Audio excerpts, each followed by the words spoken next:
सो welcome dear students. तो last video में हम लोगों ने देखा था equation of normal to a circle. ठीक है, मतलब हम लोग नॉर्मल का इक्वेशन निकालना सीखे थे। नॉर्मल क्या होता था एक बार क्विकली देख लेते हैं। ये टेंजेंट है, ये पॉइंट ऑफ कांटेक्ट है, तो एक ऐसा लाइन जो टेंजेंट पे परपेंडिकुलर हो और पॉइंट ऑफ कांटेक्ट से पास करता हो। And one more thing, in the case of circle normal always passes through its centre. ठीक है, तुम्हें ये पॉइंट अवेलेबल है, सर्कल का सेंटर मालूम है, तुम नॉर्मल का इक्वेशन आसानी से कैलकुलेट कर सकते हो। ठीक है, तो चलो उसी को आगे बढ़ाते हुए उस पर एक आध क्वेश्चन देख लेते हैं। ठीक है, तो अब देखो क्या कर रहा है यहाँ पर। Equation of normal to the circle which is parallel to this line, मतलब ये एक सर्कल है। ठीक है, इस सर्कल का सेंटर 1,0 है। ठीक है, तो तुम्हें इस नॉर्मल का इक्वेशन निकालना है जो कि इस लाइन के पैरेलल है। तब तुम्हारे लिए चीज़ें और आसान हो गई। ठीक है, इस नॉर्मल का इक्वेशन निकालना है, सेंटर हो गया 1,0 और ये नॉर्मल लाइन इस गिवन लाइन के पैरेलल है। इससे एक बात तो पता चल गया, जो इसका स्लोप है वही इसका स्लोप होगा, तो इसका slope -½ and it passes through 1,0। तब आसानी से इसका इक्वेशन निकाल के सिंप्लीफाई कर लेना। y -0 इक्वल टू -½ x -1, यही आंसर हो गया तुम्हारा। सेकेंड क्वेश्चन कह रहा find the equation of the normal to the circle this at the point 5,6। तो क्या करोगे, सर्कल का centre 5/2, -1 and the normal passes through the point 5,6। तो ये 5,6 अब कहाँ लाई कर रहा है उससे कोई फ़र्क नहीं पड़ रहा है, तो पॉइंट चेक करने पे टाइम वेस्ट करने की ज़रूरत नहीं है। 5,6 यहाँ रहे, अंदर रहे, बाहर रहे, सिंपली 5,6 से नॉर्मल अगर पास कर रहा है तो सर्कल के सेंटर से तो हमेशा पास करेगा। सीधा यूज कर दो, straight line passes through these 2 points. ये कॉन्सेप्ट लगा देना, आंसर आ रहा होगा 14x - 5y - 40 = 0। Got it. अब और equation of normal in parametric form. तो पैरामेट्रिक फॉर्म तो तुम्हें पता है होता क्या है। तो अब जैसे मान लो ये एक सर्कल है, इस सर्कल का इक्वेशन है x² + y² = r², और ये पैरामेट्रिक कोऑर्डिनेट है इसका r cos θ, r sin θ। ठीक है, और यहाँ पर कोई पॉइंट है P। ठीक है, और ये पॉइंट कितना दिया हुआ है, मतलब ये point r cos θ, r sin θ है, एंड नॉर्मल निकालना है, तो बस सेंटर से मतलब है, बाहर के पॉइंट से कोई मतलब नहीं है। तो सीधा सीधी अब तुम ये लॉजिक लगा सकते हो, straight line passes through this point and origin. तो इसका equation y - y1 equal to slope क्या आ जाएगा, स्लोप आ जाएगा y2 - y1 upon x2 - x1 into x - x1। तो तुम चाहो तो इसको ऐसे लिख सकते हो, x/cos = y/sin। तो ये तुम्हारा equation of normal in parametric form हो गया। ठीक है, तो ये इस कॉन्सेप्ट से रिलेटेड कुछ क्वेश्चंस हैं, तो इसको बना लेना। ठीक है, और इसके जो भी डाउट्स हैं वो जूम क्लास में अपने रिस्पेक्टिव टीचर से डिस्कस कर लेना। ठीक है, तो ये कुछ क्वेश्चंस हैं, इसको बना लोगे। ये फंडामेंटल लेवल के क्वेश्चंस हैं, पहले इसको कर लोगे, फिर इसके बाद जो भी डीपीपीज हैं उसको लगाओगे। अब हम लोग देखेंगे tangent from a point to a circle. तो अभी तक जो हम लोग बात कर रहे थे वो क्या बात कर रहे थे, जो पॉइंट सर्कल के ऊपर है। अब सवाल ये उठता है, जो पॉइंट अगर सर्कल के ऊपर है तो हमेशा यूनिक टेंजेंट ड्रॉ होगा। Number of tangent is only 1। ठीक है, अब अगर पॉइंट सर्कल के बाहर है तब क्या करोगे, ठीक है। तो उसके लिए देखो यहाँ, तो अब जैसे मान लो ये एक सर्कल है और इसका मैंने इक्वेशन लिया x square plus y square equals to r square. तुम चाहो तो जनरल इक्वेशन भी ले सकते हो, कोई दिक्कत नहीं है, ठीक है। ये तो जस्ट समझाने के लिए, कोई भी सर्कल ले लिया मैंने, सेंटर 0 0 हो या माइनस जी माइनस एफ हो। अब मान लो पॉइंट यहाँ पर अवेलेबल है P x one comma y one. अब इस पॉइंट से अब तुम यहाँ पर पेयर ऑफ टेंजेंट्स ड्रॉ करो, ठीक है। तो अगर पॉइंट बाहर है तो एक पॉइंट से एक सर्कल के ऊपर मैक्सिमम 2 ही टेंजेंट ड्रॉ कर सकते हैं, ठीक है। इसके पीछे का रीजन क्या है, 2 ही क्यों ड्रॉ कर सकते हैं, उसका लॉजिक इसी में मिल जाएगा, तुम्हें ध्यान से सुनते रहना। तो सबसे पहले हम करेंगे क्या, हमें पी एंड पी बी का इक्वेशन निकालना है। तो सबसे पहले इसका सेंटर कैलकुलेट करेंगे और रेडियस निकालेंगे। सेंटर एंड रेडियस निकाल लिया तुम लोग। अब क्या करो, इसमें से वन ऑफ द लाइन का इक्वेशन लिखो। वन ऑफ द लाइन का इक्वेशन क्या आएगा, y minus y one equal to slope x minus x one. This is a line passes through x1 y1, let slope of this line is m। Slope आ गया। तो अब क्या करोगे तुम यहाँ पर, यह आ गया y minus y one equals to m x. तो तुम यहाँ से वन ऑफ द टेंजेंट का इक्वेशन लिख लिया, m x minus y plus y one minus m x one equals to 0। Now apply condition of tangency. Now apply condition of tangency. Condition of tangency apply करो तो यहाँ पे क्या आएगा, condition of tangency centre से इस line पे perpendicular distance radius के इक्वल होना चाहिए। तो C A equals to r होना चाहिए, ठीक है। तो सी टू ए डिस्टेंस, तो मॉड ऑफ इस पॉइंट से इस लाइन का perpendicular distance minus m g plus f plus y one minus m x one, this whole divided by under root m square plus one equals to radius r. Now squaring both the side, ये सारा data दिया हुआ है, missing M है। तो जैसे ही तुम स्क्वायरिंग बोथ द साइड करके सिंप्लीफाई करोगे, squaring both sides and simplify, तो जैसे ही तुम स्क्वायरिंग करके सिंप्लीफाई करोगे, you will get a quadratic equation in terms of m. Quadratic equation in terms of m. M के टर्म्स में क्वाड्रेटिक आएगा। अब जो क्वाड्रेटिक आया एम के टर्म्स में, उस क्वाड्रेटिक का रूट्स डिसाइड करेगा। अगर उस क्वाड्रेटिक के 2 रूट्स आ रहे हैं, इसका मतलब यहाँ पर 2 पॉसिबल टेंजेंट्स है, और उस क्वाड्रेटिक के 2 रूट्स तभी आएंगे जब d ग्रेटर देन 0 हो।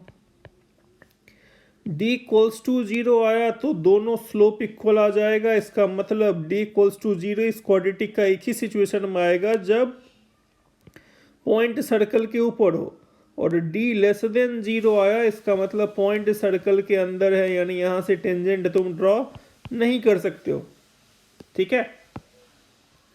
तो सेम लॉजिक यहाँ पर इलस्ट्रेट करके लिखा है, हालांकि इसने रेफरेंस में इस सर्कल का इस्तेमाल किया है। तुमने ये सर्कल लिया, कोई भी सर्कल तुम ले सकते हो, कंडीशन ऑफ टेंजेंसी लगाया। अब सर्कल इसने ये लिया, सेंटर 0 0 है, रेडियस r है या a है, पॉइंट लिया इसने x1 y1, यहाँ से तुमने पेयर ऑफ टेंजेंट्स ड्रॉ किया, लाइन का इक्वेशन लिखा y minus y one equals to m x minus x one. Simplify करने पे लाइन का इक्वेशन आया m x minus y plus y1 minus mx1 apply condition of tangency origin इस पे perpendicular distance radius के equal है। Simplify किया, देखो m के टर्म में क्वाड्रेटिक आया।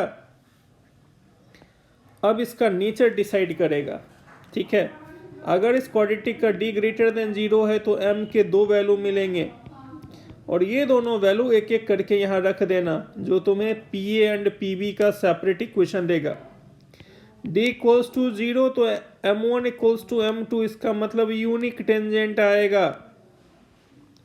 और d लेस देन 0 आया तो इमेजिनरी रूट ऑफ स्लोप, इसका मतलब no tangent can be drawn. यानी इस सिचुएशन में ये पॉइंट सर्कल के अंदर है, इस सिचुएशन में पॉइंट सर्कल के ऊपर है और इस सिचुएशन में पॉइंट सर्कल के बाहर है।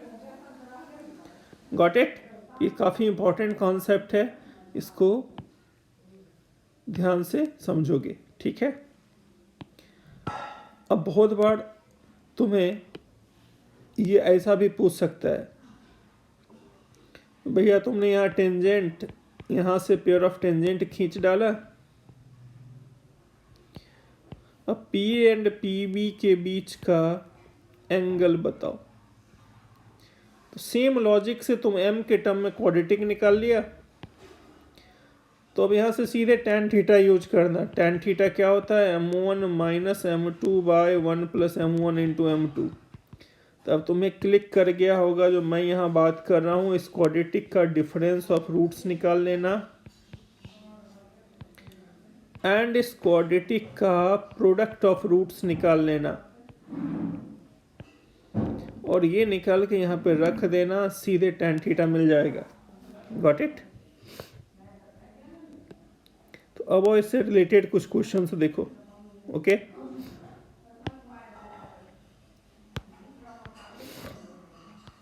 करा find the equation of tangents through 7,1 to the circle. तो शुरुआत कैसे करें? मैंने यहाँ पर सर्कल का इक्वेशन लिखा, x square plus y square equals to 25।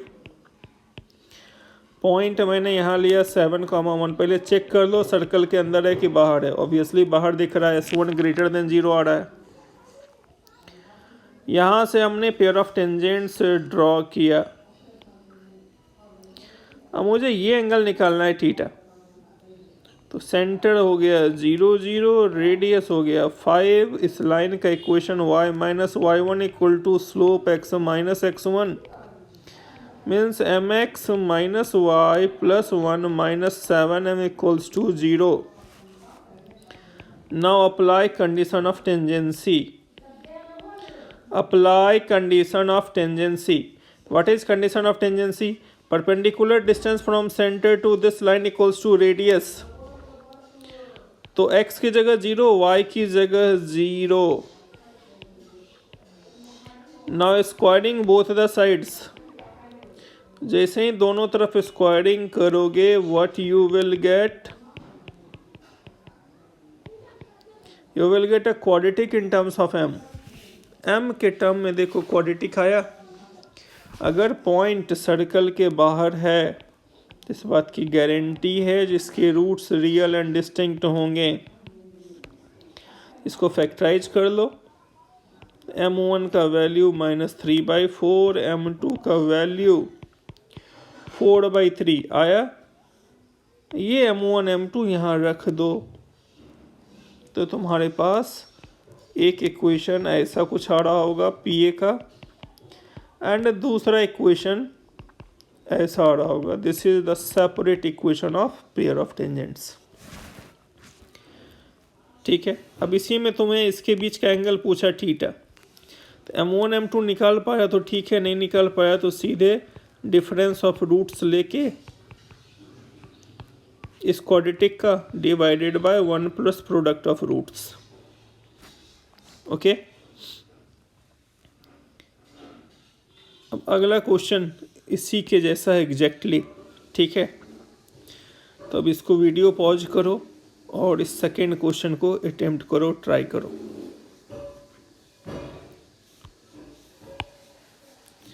ठीक है।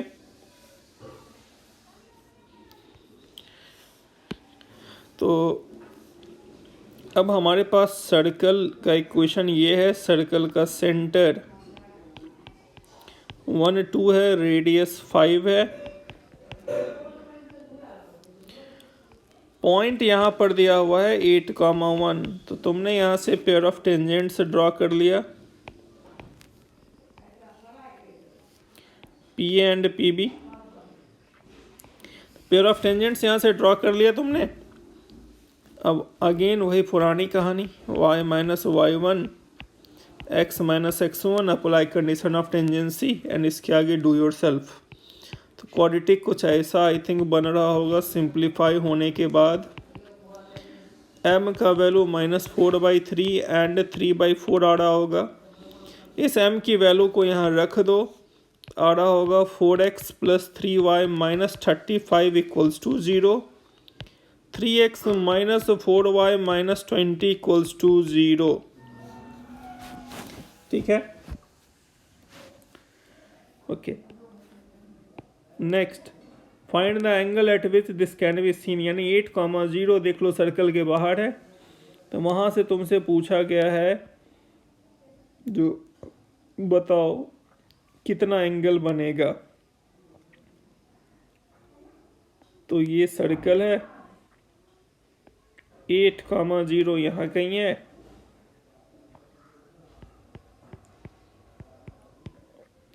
ये सर्कल का सेंटर हो गया 0,0। अच्छा, अब इसको तुम दो तरीके से बना सकते हो।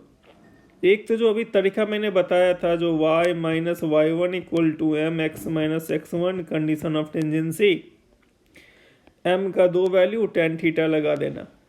हालांकि इसको तुम बेसिक ज्योमेट्री से भी बना सकते हो। देखो यहाँ पर ये पॉइंट है, तुमने पेयर ऑफ टेंजेंट खींचा है। तो क्लास 9-10 में तुमने एक थ्योरम पढ़ा था, अगर px1, y1 तुमने लिया, ठीक है, एक्सटर्नल पॉइंट, तो यहाँ से जो तुमने टेंजेंट ड्रॉ किया है इसका लेंथ इक्वल होता है। पहला इंफॉर्मेशन, जो PA का लेंथ है सेम लेंथ PB का होगा। दूसरा, इसका एंगुलर बाइसेक्टर हमेशा सेंटर से पास करेगा। क्लियर है? तो मैंने क्या किया, अगर ये एंगल थीटा लिया तो इसका एंगुलर बाइसेक्टर सेंटर से पास करा दो। तो ये एंगल θ/2 हो गया, और ये टेंजेंट है तो यहाँ 90 डिग्री बनेगा। तो ये 4 है, ये θ/2 है। ठीक है, तो अब ये लेंथ निकाल सकते हो, ये लेंथ दिया हुआ है, तो हाइपोटेन्यूज एंड परपेंडिकुलर के रिलेशन के लिए sin θ/2 का यूज करें। तो ये क्या आ जाएगा, 4/8 sin θ/2 is half, θ/2 is 30 degree, तो फुल एंगल इज 60 डिग्री। ऐसे भी तुम कैलकुलेट कर सकते हो इसे। Got it? आई होप यहाँ तक समझ में आ गया होगा तुम्हें।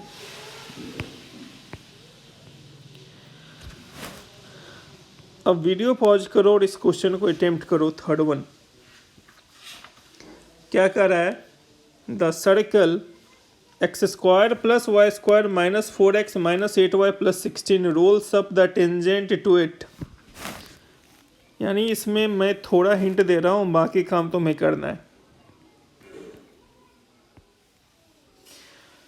कह रहा है जो ये एक टेंजेंट लाइन है और ये सर्कल है, और इस सर्कल का सेंटर 2,4 रेडियस 2 है।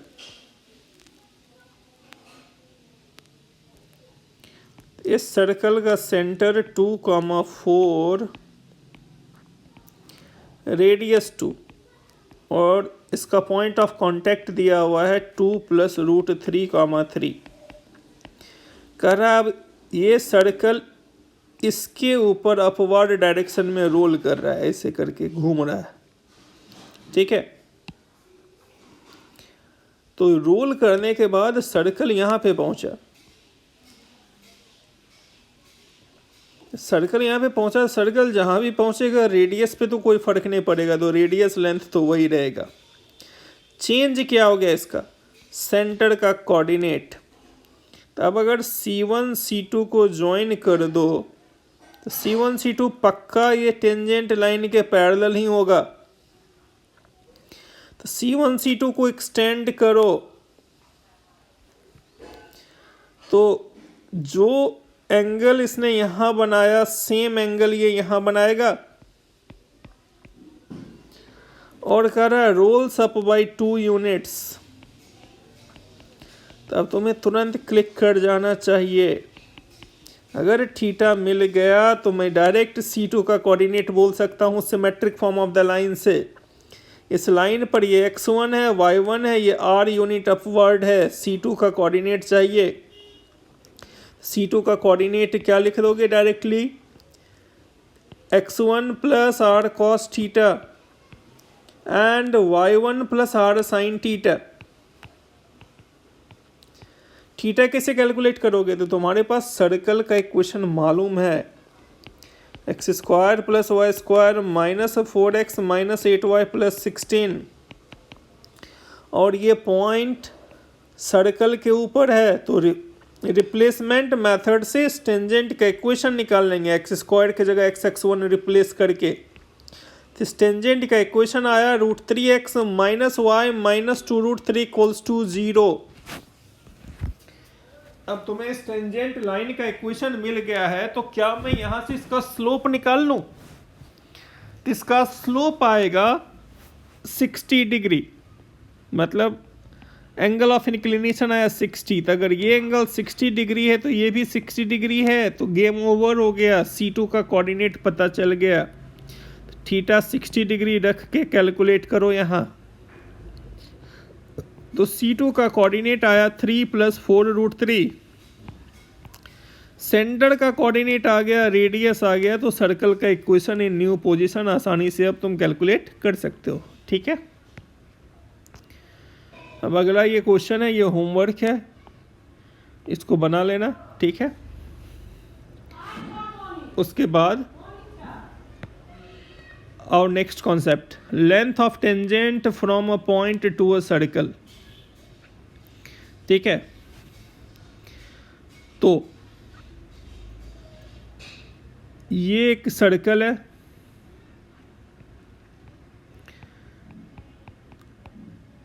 x square plus y square plus 2gx plus 2fy plus c। और ये पॉइंट यहाँ पर है x1, y1। तो यहाँ से तुम कितना टेंजेंट ड्रॉ कर सकते हो? 2 टेंजेंट। तो मैंने PA एंड PB ड्रॉ किया, और तुम्हें पता है जो PA का लेंथ होगा वही लेंथ PB का होगा। तो अब मुझे PA का लेंथ निकालना है।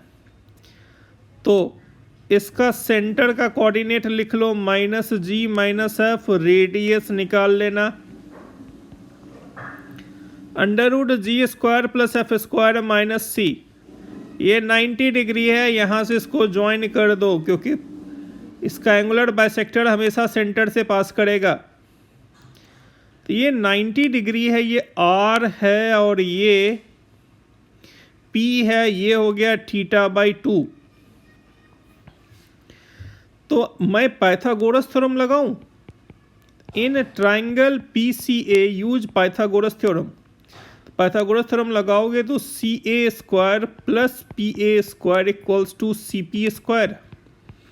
CA तो रेडियस है तुम्हारा, तो radius square plus PA is length of tangent square. Length of tangent drawn from point P equals to CP²। CP निकालो डिस्टेंस फार्मूला से। डिस्टेंस फार्मूला से CP कैलकुलेट करोगे तो this will look like x1 plus g whole square y1 plus f whole square. This gives you length of tangent which is PA² equals to x1 plus g² y1 plus f² minus of radius square which is g² plus f² minus c.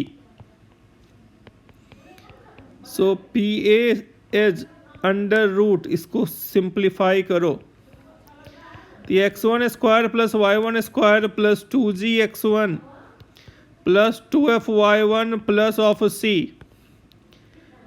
अब ध्यान से देखो यहाँ पर ये S1 का role play कर रहा है। मैंने तुमको बताया था पोजीशन ऑफ अ पॉइंट के वक्त S1 खोता क्या है, x1 y1 सीधे सर्कल के इक्वेशन में रख देते हैं, इसी को S1 बोलते हैं। तो x1 square plus y1 square plus 2gx1 plus 2f(y1) plus c equals to 0। तो सीधे x1 y1 सर्कल के इक्वेशन में रखो और स्क्वायर रूट लगा दो, ये लेंथ ऑफ टेंजेंट देगा। बट ये लगाने से पहले make sure coefficient of x square and coefficient of y square of the circle must be unity.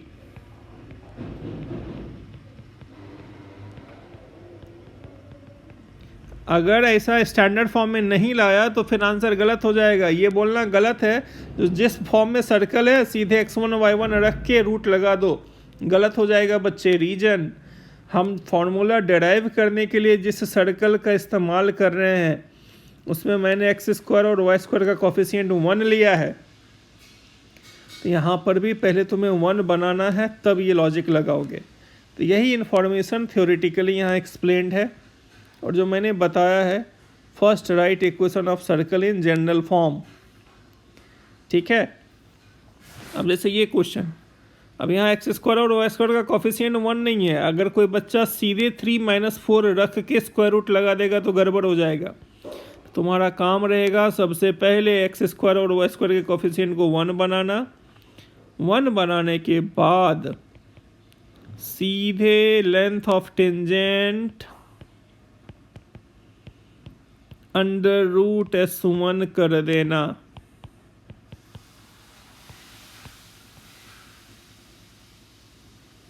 Got it?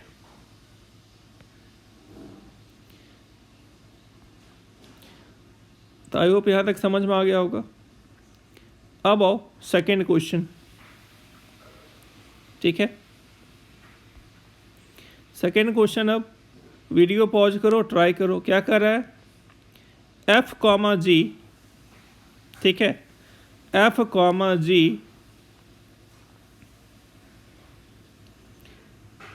एक पॉइंट है, ठीक है। तो f, g से लेंथ ऑफ टेंजेंट ड्रॉ करना है सर्कल का। तो सर्कल का जैसे ही लेंथ ऑफ टेंजेंट तुम ड्रॉ करोगे f, g से, तो ये क्या निकल के आएगा, कह रहा है जो f, g से इस सर्कल और इस सर्कल पे लेंथ ऑफ टेंजेंट ड्रॉ करो और 1 length of tangent is twice of another. मतलब इफेक्टिवली क्वेश्चन ये है यहाँ पर, तो ये एक सर्कल है, ये अनदर सर्कल है, पॉइंट f, g है, रफ डायग्राम है ये। इससे इस पे टेंजेंट ड्रॉ किया, इससे इस पे टेंजेंट ड्रॉ किया। तो उसने बोला जो P से A का लेंथ जितना है, this is 2 times of length of from P to B। कुछ नहीं, इस सर्कल के लिए ये अंडर रूट S1, इस सर्कल के लिए ये अंडर रूट S1, ये रिलेशन लगा दो और सिंप्लीफाई कर दो, आ जाएगा आंसर, ठीक है। थर्ड क्वेश्चन कर रहा है so that length of tangent. अब अगेन वीडियो पॉज करो और इस क्वेश्चन को ट्राई करो। Length of tangent from any point on the circle to this circle is under root C1 - C। तो देखो यहाँ एक बात तुम ध्यान दे रहे हो, ये दोनों कॉन्सेंट्रिक सर्कल है, ये दोनों कॉन्सेंट्रिक सर्कल है, दोनों का सेंटर सेम है। तो बाहर वाले किसी सर्कल से के पॉइंट से इस पे टेंजेंट खींचा गया है, तो तुम्हें ये लेंथ PA फाइंड आउट करना है। बाहर वाले सर्कल का इक्वेशन है x square plus y square plus 2gx plus 2fy plus c equals to 0, और अंदर वाले सर्कल का इक्वेशन है x square plus y square plus 2gx plus 2fy plus c1 equals to 0। तो इसका मतलब दोनों कॉन्सेंट्रिक सर्कल है। तो मुझे पी ए का लेंथ चाहिए, तो इसके ऊपर एक पॉइंट ले लो x1, y1। x1, y1 इस सर्कल को सेटिस्फाई करेगा, तो पी ए का लेंथ मैं डायरेक्ट यहाँ से लिख दूँ √(s1), तो ये क्या आ जाएगा x1 square plus y1 square plus 2gx1 plus 2f(y1) plus c1। अब क्योंकि x1 y1 इसे सेटिस्फाई कर रहा है, तो ये क्या आ जाएगा x1 square plus y1 square plus 2gx1 plus 2f(y1) equals to minus of c, तो यहाँ माइनस c लिख दो, तो ये √c1 minus c। Got it. अब वीडियो पॉज करो पहले यहीं पे, इसी मोमेंट पे, और इस क्वेश्चन को ट्राई करना। क्या कर रहा है, angle between a pair of tangent from a point this, find the locus of point P. तो देखो यहाँ पर सर्कल का जो इक्वेशन दिया हुआ है, इसमें वेरिएबल तो एक्स वाई है, तो ये कांस्टेंट है, ठीक है। तो क्वेश्चन ये कह रहा है जो एक कोई पॉइंट है x1, y1, मुझे इस पॉइंट का लोकस चाहिए, तो ये पॉइंट ले लो h, k, ये पॉइंट ले लो h, k लोकस के लिए, तो ये मैंने ले लिया h, k। सर्कल का इक्वेशन दिया हुआ है, तो सेंटर रेडियस निकाल लो, -g -f centre radius calculate करो, ये आया। तो यहां से तुमने पेयर ऑफ टेंजेंट ड्रॉ किया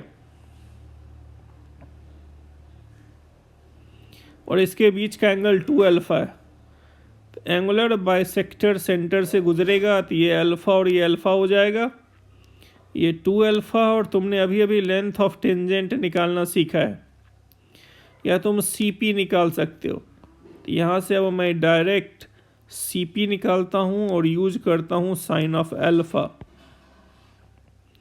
तो जैसे ही साइन अल्फा में यूज करूँगा, तो यहाँ पर क्या आ जाएगा, sine alpha equal to CT which is 2 sine of alpha divided by CP।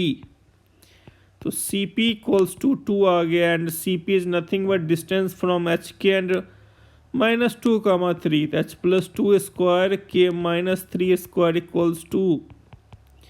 यही लोकस हो गया। अब h की जगह x, k की जगह y रखो, स्क्वायरिंग कर दो, ठीक है। Now we will learn joint equation of pair of tangents.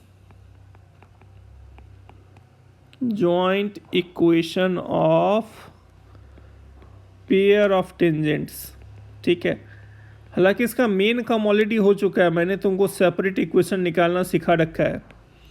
अभी थोड़ी देर पहले मैंने सिखाया था सेपरेट इक्वेशन निकालना। अगर सर्कल का इक्वेशन दिया हुआ है, चाहे जनरल इक्वेशन हो या इस तरह का इक्वेशन हो, पॉइंट अगर P एक्सटर्नल है x1 y1 और तुमने यहाँ से पेयर ऑफ टेंजेंट्स ड्रॉ किया है,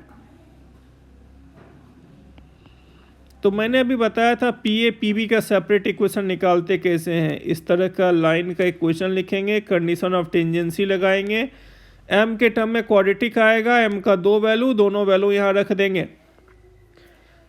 अब तुमसे पूछेगा बताओ इसका जॉइंट इक्वेशन निकालो। तो जॉइंट इक्वेशन कैसे निकालते थे पेयर ऑफ स्ट्रेट लाइन में, PA इंटू PB दोनों को मल्टीप्लाई कर देंगे। बट अगर नॉर्मल प्रोसेस से अगर इसको बनाएंगे, इक्वेशन निकालेंगे, फिर सिंप्लीफाई करेंगे तो लेंदी होगा। अगर कहीं मुझे जॉइंट इक्वेशन का ज़रूरत पड़ा तो तुम सीधे ये फॉर्मूला यूज करोगे, SS1 इक्वल्स टू T²। यहाँ S का क्या तात्पर्य है, what is the meaning of S? S is nothing but equation of conic curve. तो यहाँ सर्कल का इक्वेशन मैंने ये लिया है, S यहाँ सर्कल का इक्वेशन रिप्रेजेंट करेगा, S1 value of x1 y1 on the curve represent करेगा, एंड T क्या रिप्रेजेंट करेगा, equation of tangent in point form, यानी रिप्लेसमेंट मेथड के बाद जो इक्वेशन आता है उसे हम लोग T बोलते हैं, ठीक है। तो रिप्लेसमेंट मेथड मैंने सिखाया है, एक्स स्क्वायर की जगह x x one, y square की जगह वाई वाई वन, तो उसे हम टी बोलते हैं, ठीक है। तो अगर तुम इसको यहाँ पुट कर दो और सिंप्लीफाई करो तो यहाँ से जो general equation of second degree आएगा, और तुम पी ए पी बी का सेपरेट इक्वेशन निकाल के मल्टीप्लाई करो, यहाँ से जो general equation of second degree आएगा वो एग्जैक्टली कॉन्साइड करता है, वो एग्जैक्टली कॉन्साइड करता है, ठीक है।